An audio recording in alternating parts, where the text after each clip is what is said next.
앞 시간에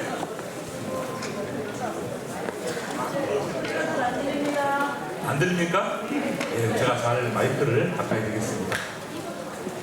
마이크를 가까이 대면 되겠죠?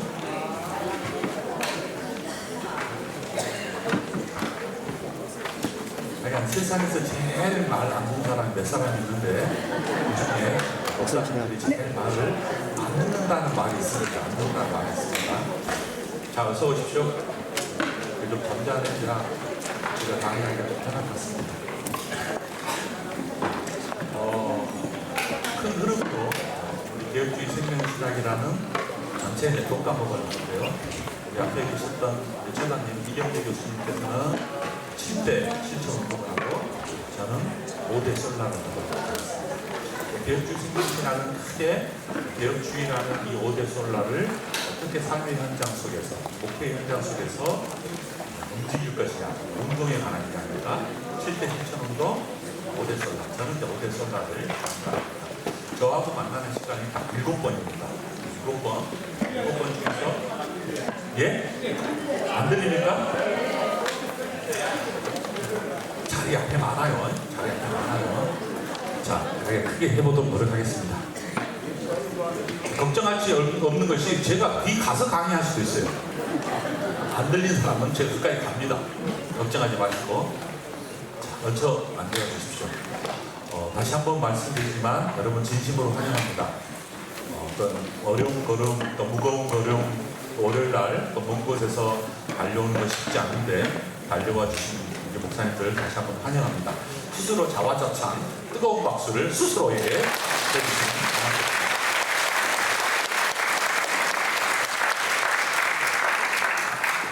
에이스 축복이 있을지어다. 고기가 조금 아파요. 부작용이라면 아까 지금 고기가 아픈 거 외에는 다 좋습니다. 그래서 제가 2시간은 소명에 관한 이야기를 좀 할 것이고 5번은 5대 솔라 이야기 하도록 하겠습니다.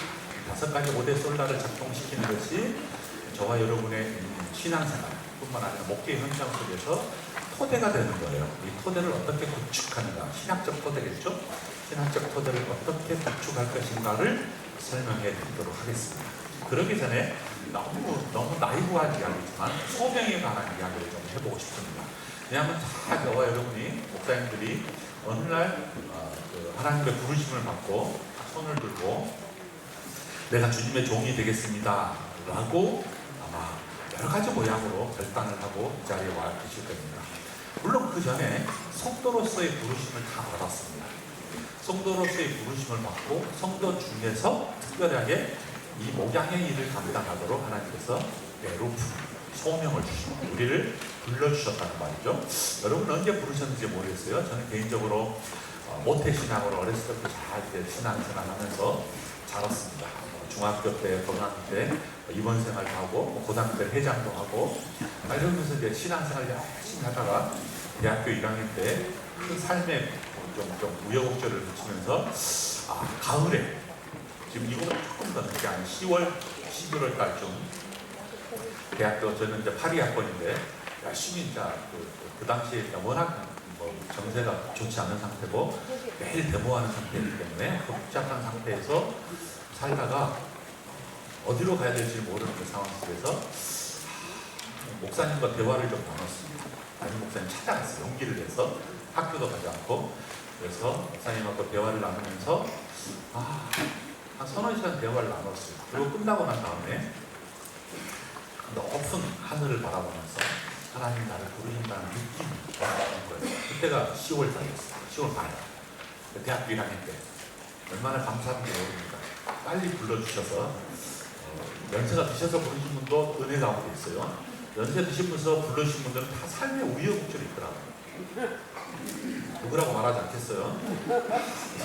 박살 초전 수많은 어려움을 읽고 두 손 들고 오는 사람이 있어요.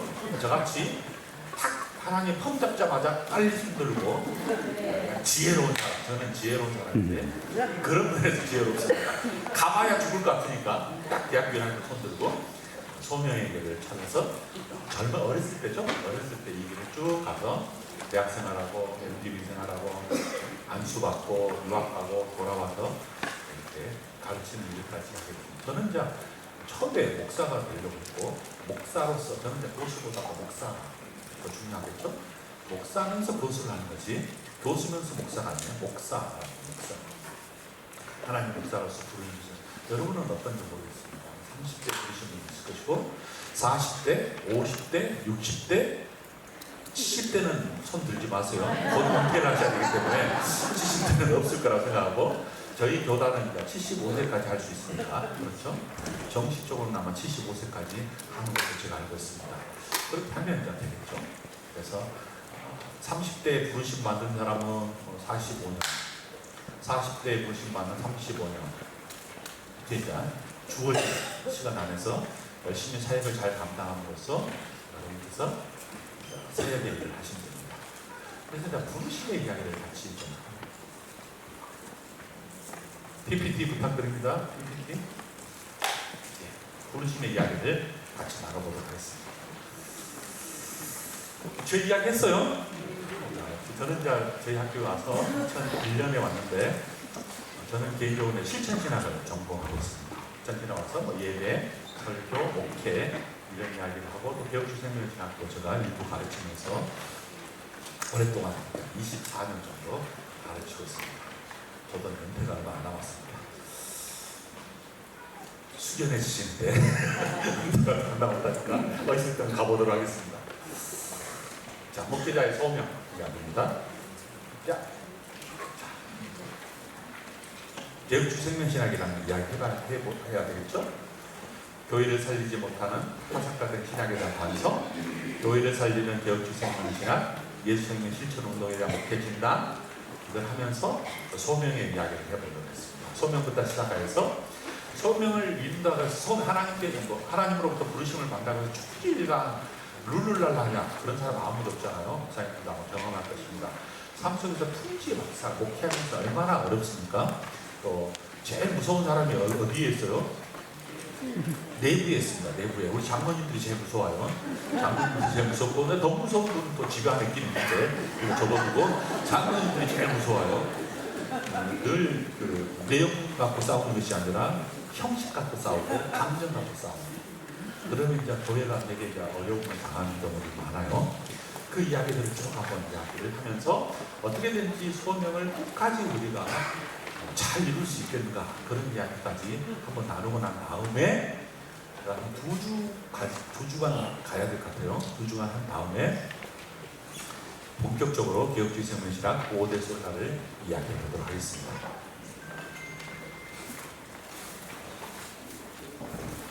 교회를 살리지 못한 화석같은 신학에 대한 반성. 개혁주의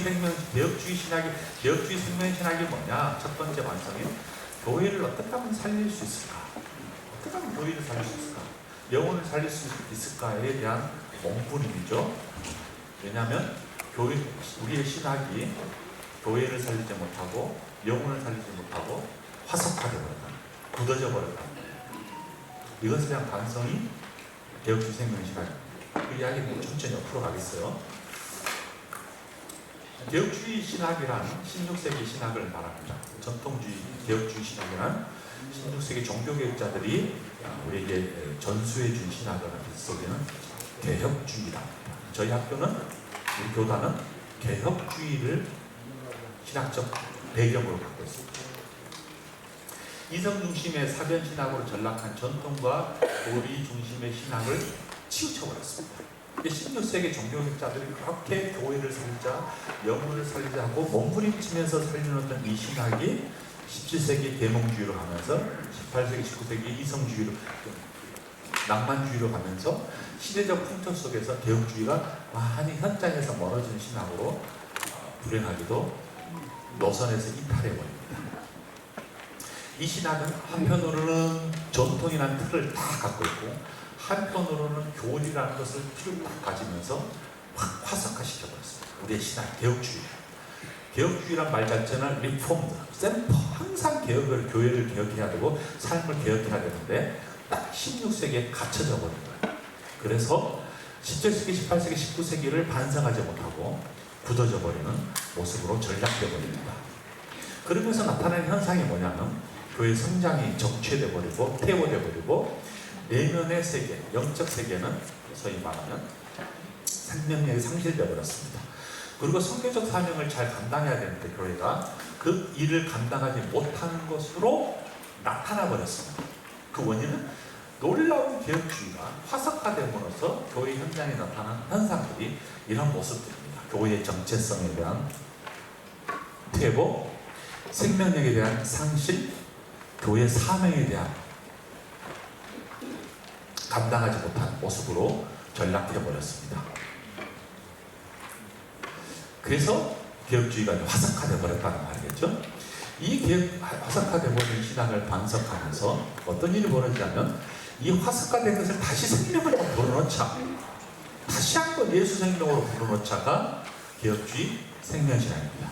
그럼 개혁주의 생명신학을 이해하면 개혁주의를 이해하고, 이 개혁주의가 뭐냐를 첫째 이해하고, 왜 이것이 노선에서 이탈했는가를 이해하고, 이 이탈한 것들을 다시 한번 컴백해서 개혁주의를 살려내고 성경으로 다시 돌아가는 아드폰테스, 본질로 돌아가는 성경이라는 원전으로 돌아가는 이것이 신학적 배경이고, 그것이 바로 개혁주의 생명신학의 어떤 방향성이라고 볼 수 있습니다. 위에 한번 읽어볼까요? 하나님의 말씀 시작. 하나님의 말씀에 비추어 듣는 것을 가져잡고 올바른 것을 붙들어오는 개혁주의 내재되어 있는 예수 그리스도의 생명을 끌어올리는 마중물의 역할. 개혁주의 신학의 전통을 개성할 뿐만 아니라 예수 생명을 끌어올리는 거죠. 왜냐하면 굳어져 버렸어요. 화석화되어 버렸어요. 그래서 이 화석화된 것을 깨어버린 예수 생명을 다시 깨서 교회를 살리고 영혼을 살리는 거예요. 이건 이제 개혁주의 생명신학이라고 볼 수 있습니다. 교회를 살리지 못하는 신학, 화석화되어 버리면 어떤 일이 벌어지냐면, 우리 교회 잘 보십시오. 세속주의하고 인본주의가 물질주의가 딱 잠재되어 있습니다.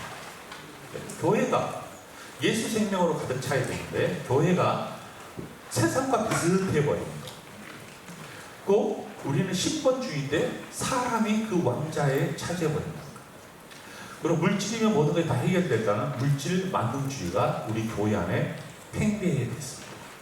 그래서 이제 개혁주의에서 멀어져 버린 교회의 현상입니다. 그러면 어떤 일이 벌어지냐면 교회의 거룩성이 상실되어 버립니다. 나도 거룩하니 너희도 거룩하라라고 말하지만 이 교회의 거룩성, 하나님 우리에게 원하신 뜻들이 상실되어 버려 원인은 세속주의, 인본주의, 물질주의로 벌어져 버립니다. 그러면 교회와 성도들은 어떤 일이 벌어지냐면 말과 행동이 달라집니다. 말은 그럴싸하는데 천상유신데 삶에서 전혀 열심히 기도하는데 새벽 예배 끝나고 다른 집에 있는 이야기하지 않겠어? 말과 행동이 전혀 다른 모습들이 우리의 모습. 말은 그럴싸해. 근데 행동이 전혀 그렇지 않아요. 이것이 소위 말하는 교회의 거룩성 상실이 나타난 하나의 모습인 것 같습니다. 그러면 그러다 보면 어떤 일이 벌어지냐면 교회 안에서 리더십이 상실되어 버립니다. 목사가 말과 행동이 다르는 목사인데 누가 그 리더십을 따라가겠습니까? 상실되어 버립니다. 감동이 없는 예배가 벌어지고 생명력 없는 설교가 이루어지고 교회는 분열되어 버리고 비전이 상실되면서 교회가 거룩성이 상실되어 버립니다. 이런 모습이 이제 우리 모습이에요. 개혁주의에서 멀어져 버리는 우리 20세기 한국교회 모습. 이 모습을 어떻게 하면 극복할 것인가? 이 모습을 다시 회복할 것인가가 중요한 문제잖아요. 위계찬 한국교회 모습입니다. 위계찬 한국교회에 어떤 일이 벌어지냐면 바로 이 5가지 중요한 모토를 다시 한번 우리가 기억하자는 겁니다. 오직 성경, 오직 그리스도, 오직 믿음, 오직 은혜, 오직 하나님께 영광이라는 이 5대 소나입니다. 종교교육자들의 신학적 딱 엑기스를 딱 정리하면 이 5가지가 정리가 됩니다. 이거 풀어갈 거예요, 제가. 잘 한번 보십시오. 이거 머릿속에 딱 집어넣으셔야 돼요. 다 아는 이야기예요. 모르는 사람 아무도 없어요. 우리 교회의 중심, 우리 신앙의 중심은 첫째, 뭐가 있어야 되죠? 성경. 그래서 솔라 스크립트라, 오직 성경입니다. 오직 말씀입니다. 오직 성경입니다. 이야기합니다.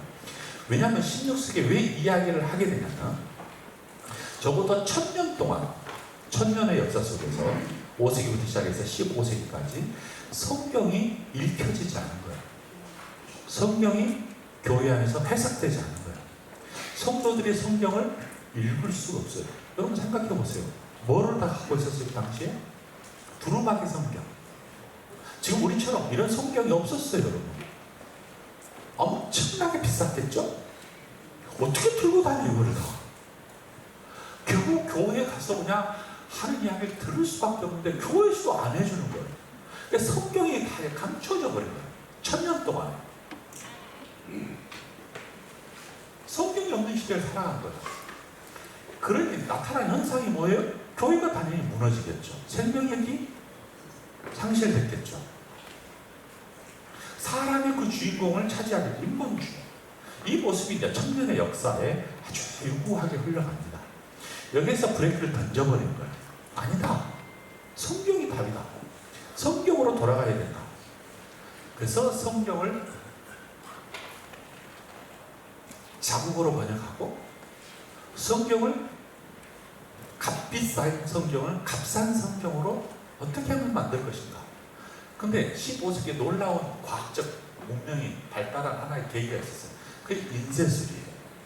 인쇄술이 15세기 딱 발견하면서 구텐베르그로 인해서 그 엄청나게 비싼 성경을 쉽게 빠르게 값싸게 만들었어요. 근데 그 당시에 16세기 비롯해서 그 전에 13세기, 14세기, 15세기, 16세기에 여러 유럽에 있는 사람들이 자국어로 성경을 그 라틴어 성경, 헬라어 히브리 성경을 자기 나라 말로 번역하기 시작했어요.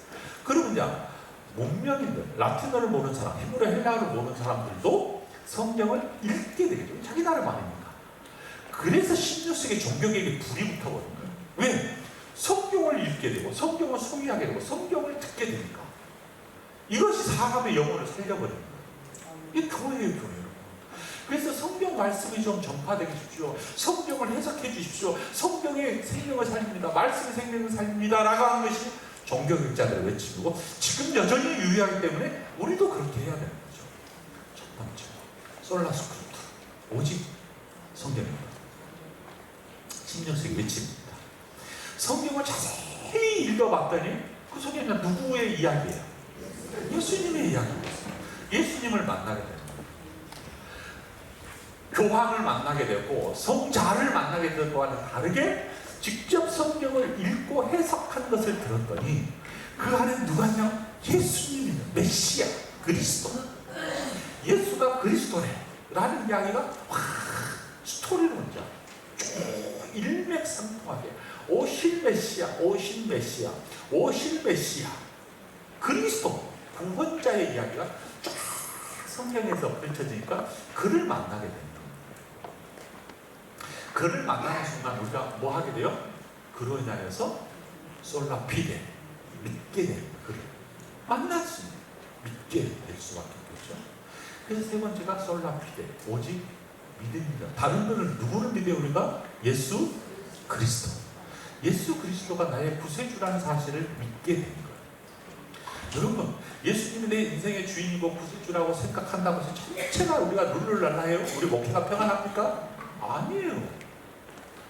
24시간, 아니 1시간, 아니 이 거룩한 자리에 앉아있음에도 불구하고 나가면서 싸웁니다. 말하지 않겠어요? 아무것도 아닌 걸 또 다투고 열받고 뚜껑 열리고 이것이 이제 우리의 모습입니다. 목사들도 그런데 성도들은 오직 치열한 삶을 살겠어요. 그래서 필요한 것이 뭐예요? 솔라 그라티아, 은혜가 필요합니다.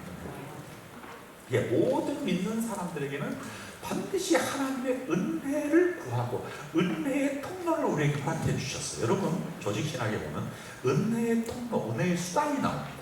은혜가, 여러분 그냥 은혜가 확 오질 않아요. 은혜의 수단, 교회론에 보면 은혜의 수단이 있어요. 여러분이 말씀을 선포한 그 자리, 선포된 말씀이 벌어지는 그 자리를 은혜의 통로라고 해요. 은혜의 통로.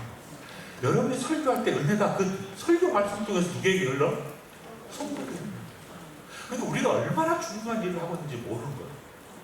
은혜의 통로를 내가 감당하는데 은혜를 내가 막아버려요, 목사가. 그러면 안 되잖아요. 직무유기. 차라리 목사가 안 되는 게 나은 거예요. 그 일을 감당하라고 목사를 한수받고 이 거룩한 일을 감당하고 있는 거예요. 은혜의 통로. 세례 시간에, 성찬 시간에, 기도. 이것이 다 은혜의 수단이거든요. 은혜의 수단. 그러니까 은혜를 가장 많이 받을 수 있는 곳이 어디예요? 예배 현장이에요. 아멘? 그 일을 여러분이 인도하고 진내하고 선포하고 그 일을 여러분이 감당한 사람들. 목사가 되는 두 가지 직무가 있잖아요. 말씀을 거룩히 선포하고 성례를 바르게 실행하십시오. 말씀을 잘 전달할 뿐만 아니라 성례를 바르게 실행하십시오. 이것이 목사의 직무, 저와 여러분이 목사가 되는 일, 이 일을 감당하라고. 물론 이제 치리, 행정일도 있어요. 그러나 이 두 가지가 중요한 목적, 플러스 행정.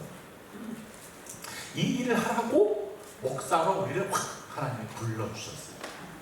그리고 그 일이 다 벌어질 때 하나님이 그 통로를 통해서 뭐를 주셔요? 우리 공동체에 은혜를 부어주셔요. 어떤 은혜를 부어주셨으면 좋겠어요? 별로 받고 싶지 않은 것 같은데 뭐처럼? 그냥 폭풍처럼 우리 공동체가 여러분 공동체가 살아 움직일도록 하나님 우리 공동체에 은혜를 베풀어 주시옵소서.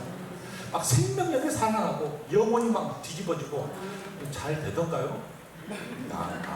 스스로 생각해봐요. 잘 안 될 때가 또 많잖아요. 그래서 끊임없이 뭘 구해요? 하나님 은혜가 필요합니다. 도와주십시오. 은혜. 내가 아무리 하려고 안 됩니다. 은혜를 주셔야지 가능합니다. 라고 은혜를 우리가 끊임없이 구하는 거예요.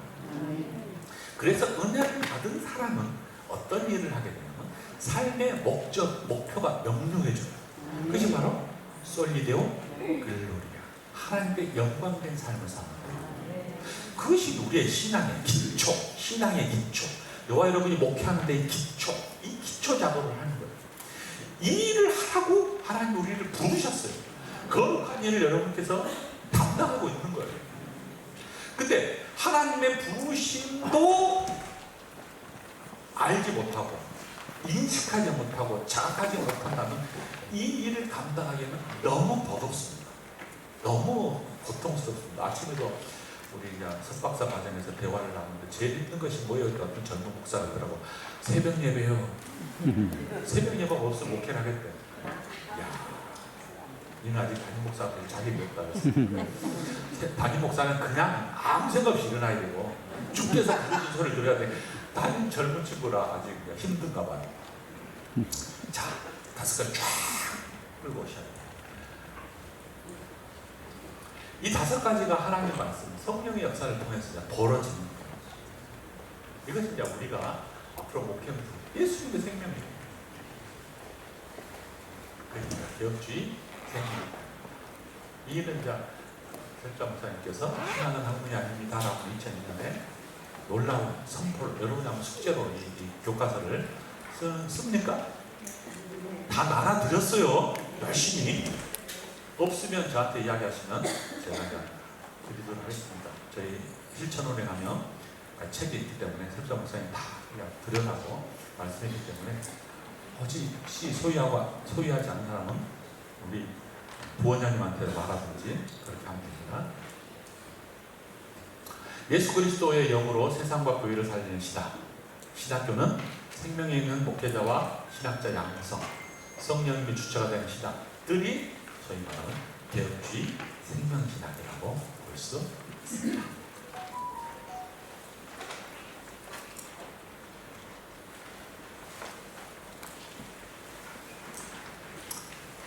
우리가 목회를 할 때 특별히 이제 3중직이 있습니다. 목회의 3중 구조라고도 말하는데 성령적 교회죠. 이 일을 저희들이 하는 거예요. 지금 어떻게 하냐면 하나님은 예수 생명이 우리의 교회 현장의 기초잖아요.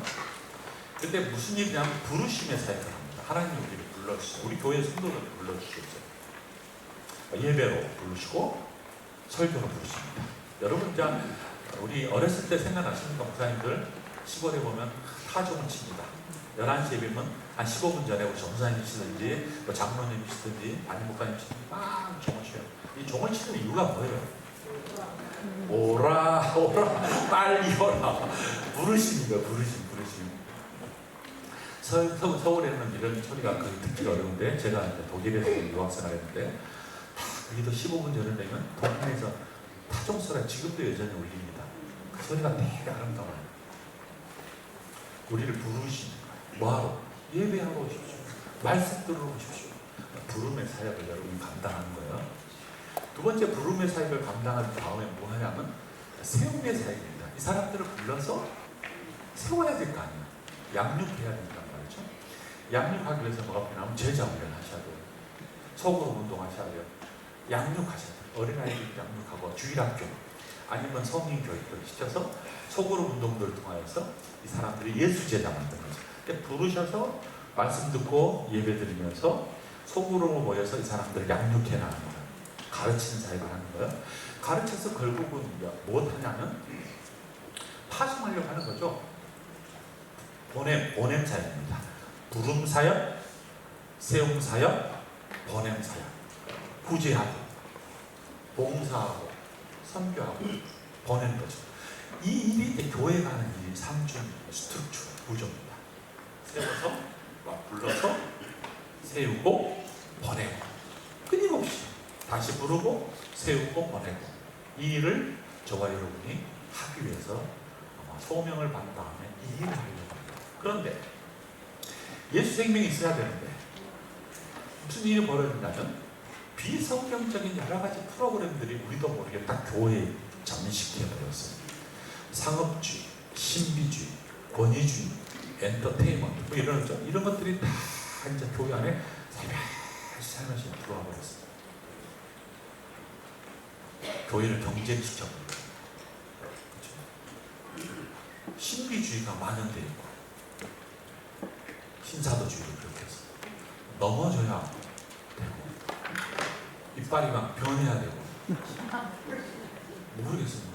좀 삶이 변해야 되는데 막 뭐가 변해야 돼. 삶이 변하면 얼마나 좋겠어요. 막 현상이 변하고 신비주의 이런 거죠. 그 다음에 막 교회가 막 공연장으로 변해버려요.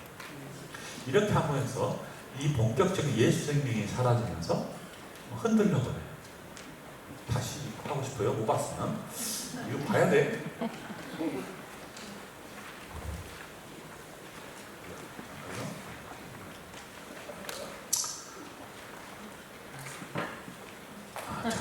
운동을 눈을 못 보면 안 돼요. 자, 그래서 뭐가 되냐면 흔들려서 무너져 버렸습니다. 이걸 갖다가 목회 위기, 기형화된 교회라고 볼 수 있습니다.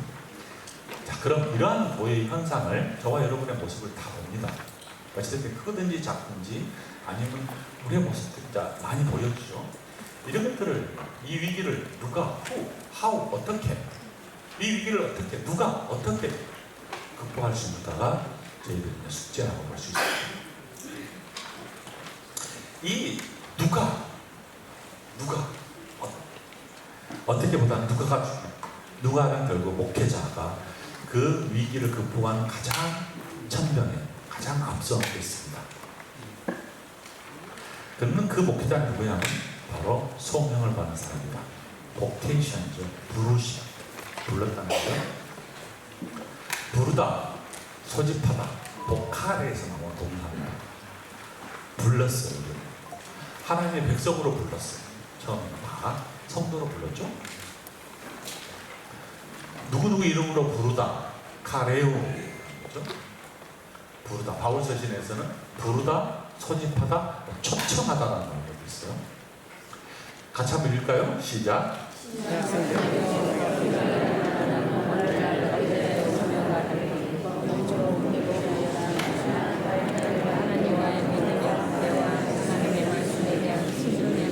성경에서 말한, 특히 신약성경에서 말한 부르심이라는 것은 우리가 지금 전문 목회자로 부르심이라는 단어보다는 성도로 부르심입니다. 성도로 불렀다가 먼저 카레오에서 부르다, 나를 따르라, 그죠? 불렀습니다. 이 사람들을, 그래서 이 사람들을 갖다가 일반 소명이라고 말하잖아요. 아마 목사님도 많이 들으셨으니까. 일반적인 성도로 부르심과 성도 중에서 특별하게 부르신, 저와 여러분, 제 목사처럼 특별하게 부르신 사람을 가져서 특별 소명이라고 합니다. 일반 소명을 받은 사람 중에 특별 소명을 받았어요. 일반 소명도 받지 않은데 바로 그냥 인천에서 비행기 타가지고 LA 도착하자마자 안수를 받아본 사람 있어요. 그냥 LA 13시간 동안에 무슨 일이 벌어졌는지, 13시간이 모르겠는데 11시간 무슨 일이 벌어졌는지 모르지만 그냥 바로 그냥 목사가 됐어요. 거꾸로 그냥 LA에서 출발했는데 인천 도착하면 목사가 됐어요. 있을 수 없는 이야기 아니에요. 일반 소명이 있습니다. 모든 그리스도인들, 저와 여러분 모든 그리스도인들은 일반 소명을 받았어요. 그렇죠? 어떤 사람은 의사로, 간호사로, 그렇죠? 선생으로서, 직장인으로서 다 부르심 받았죠? 초대교회에서는 은사 받음으로 이 사역을 말합니다. 우리 모든 사람은 은사를 받았어요.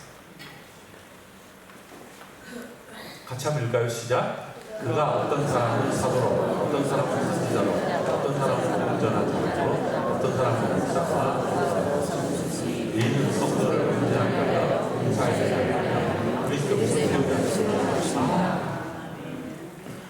이런 어떤 사람은 누구로 다 삼으셨어요. 근데 삼은 이유가 있어요. 이렇게 사람들을 삼은 이유, 부르신 이유, 성도를 온전하게 하여 봉사하도록. 그래서 결국은 그리스도의 몸을 세우도록. 저와 여러분을 그리스도인으로 부르신 이유는, 특별히 사역으로 부르신 이유는 그리스도인들을, 성도들을 온전히 세워서 그리스도의 몸을 세우도록 부르심을 받았다. 사역자로서 소명과 전문 목회자 소명은 은사의 다양성에 측면이 있습니다만, 우리는 그 중에 하나가, 여러분이 이제 사역자로 됐잖아요. 다 목사로 이제 아마 안수를 받으셨을 겁니다. 여러 가지 성경에 보면 은사가 있어요. 여러 가지 은사 중에서 어떤 은사를 하나님이 줬을 것 같아요? 받고 싶어요? 받았을 것 같아요?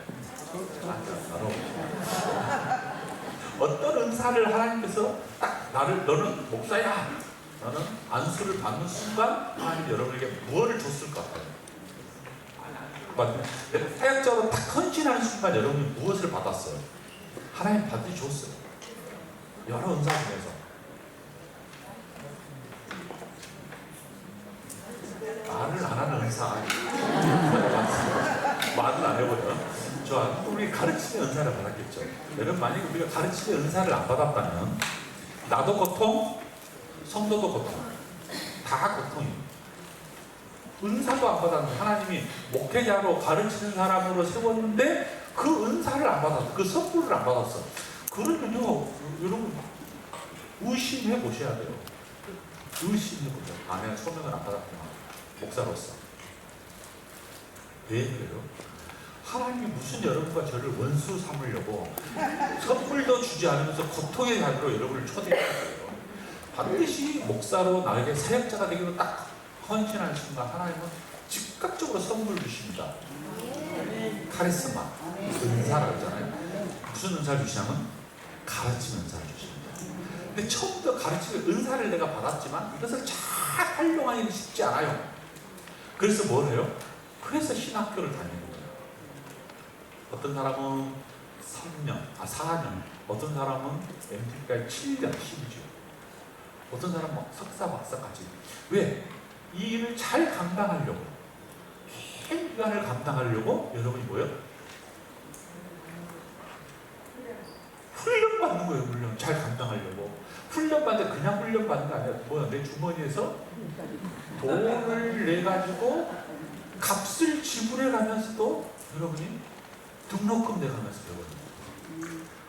어떤 사람은 4년, 어떤 사람은 7년, 어떤 사람은 박사가 되니까 긴 시간 동안에 이 일을 효과적으로 감당하려고.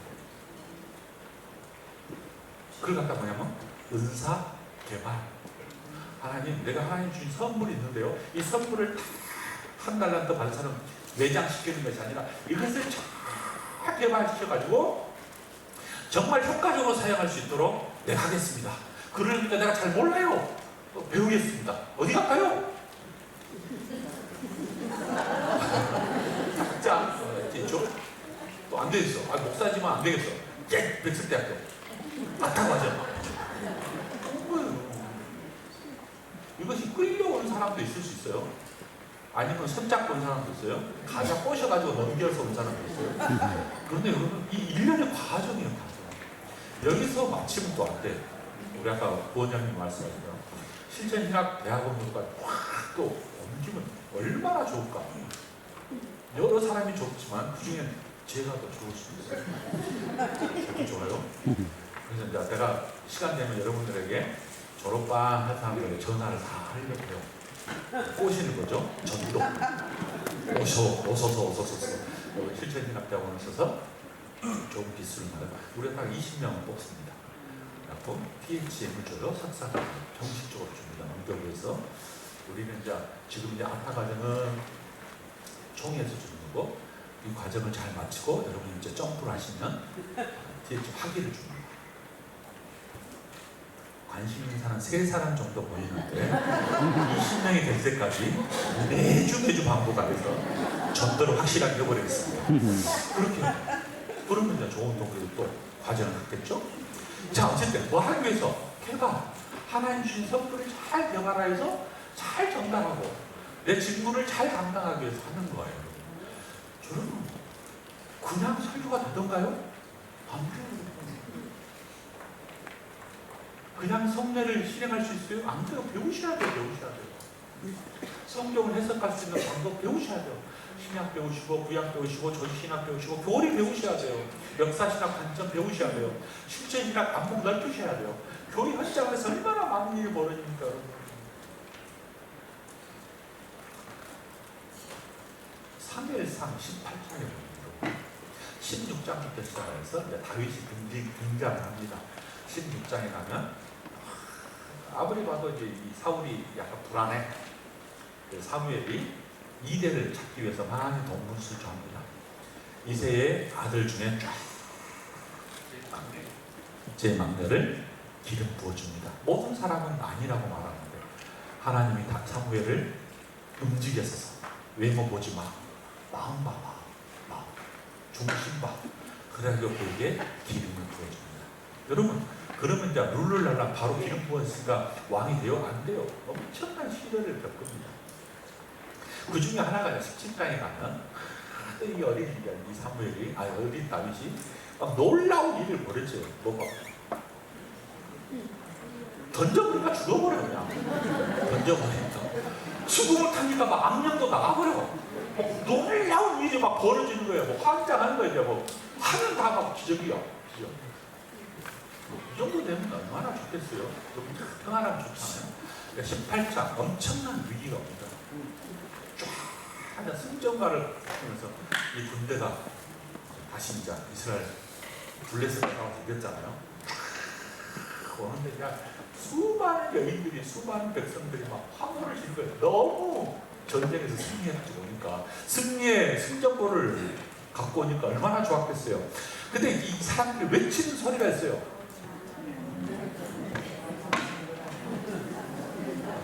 천천만만.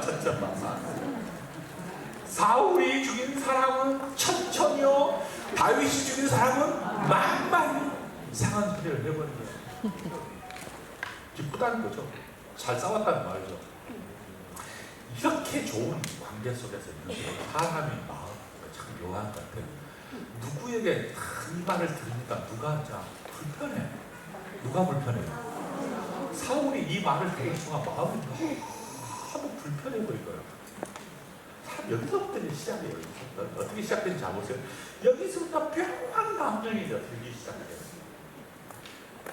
사람이 이제 불쾌한, 그 다음에 무슨 일이 벌어져요? 자기를 잘 생각해봐, 자기를. 불쾌한 소리를 딱 들었어. 우리 장모님이 나에게 염장을 질렀어. 아니면 우리 또 사모님이 나에게 염장, 아니면 우리 사부님이 나에게 염장. 또 왼수가 있어, 왼수. 가장 큰 왼수가 누구예요?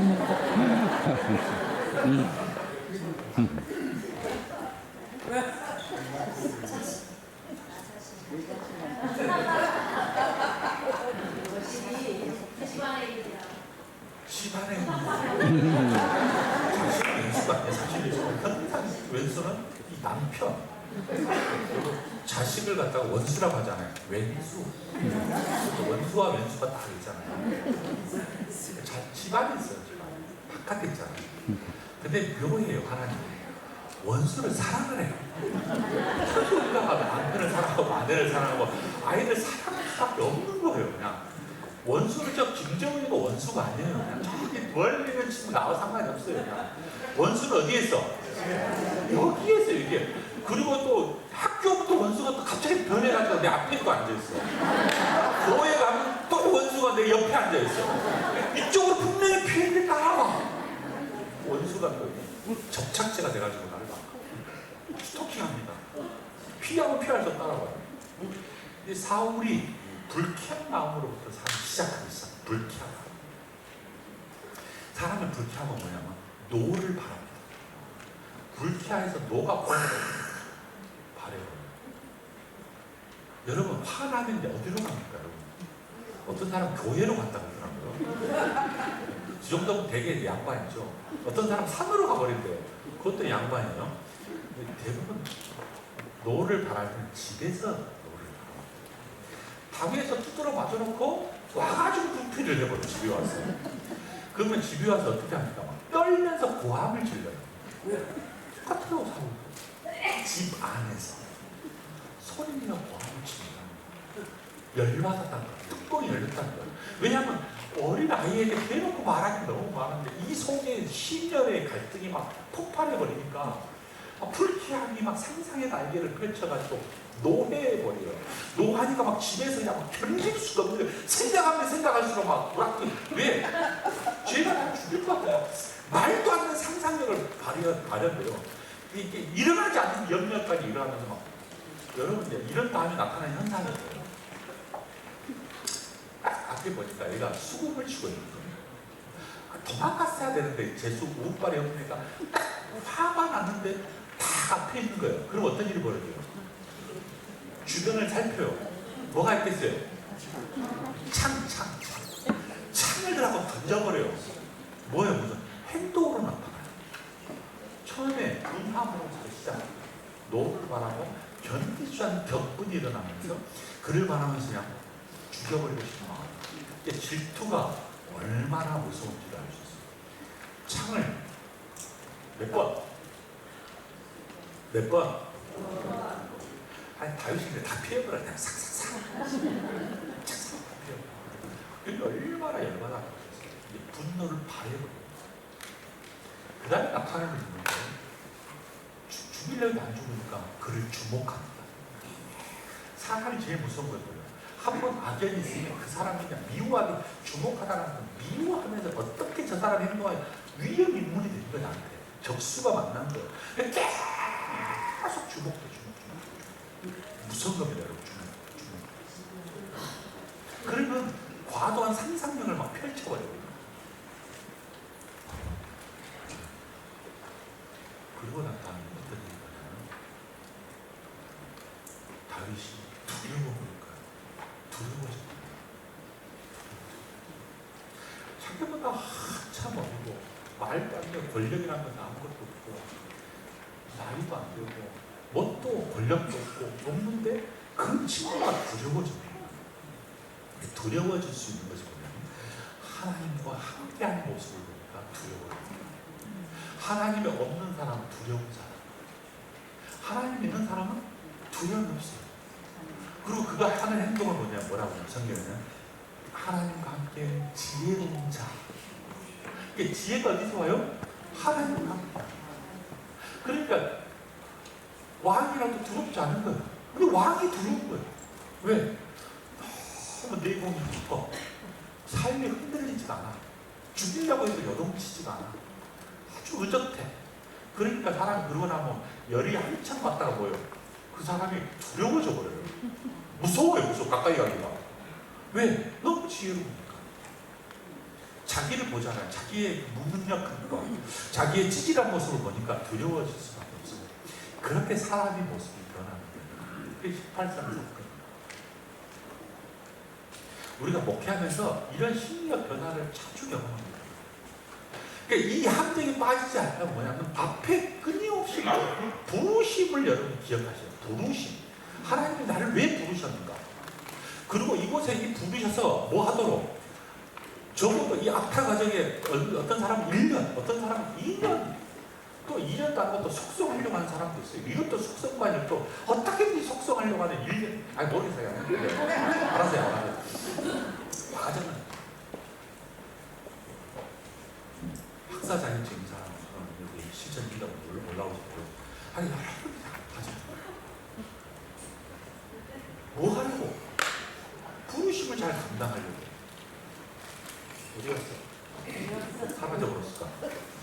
사라졌단 말은 끝내라는 말입니다. 끝내라는 말. 제가 왜 아니야?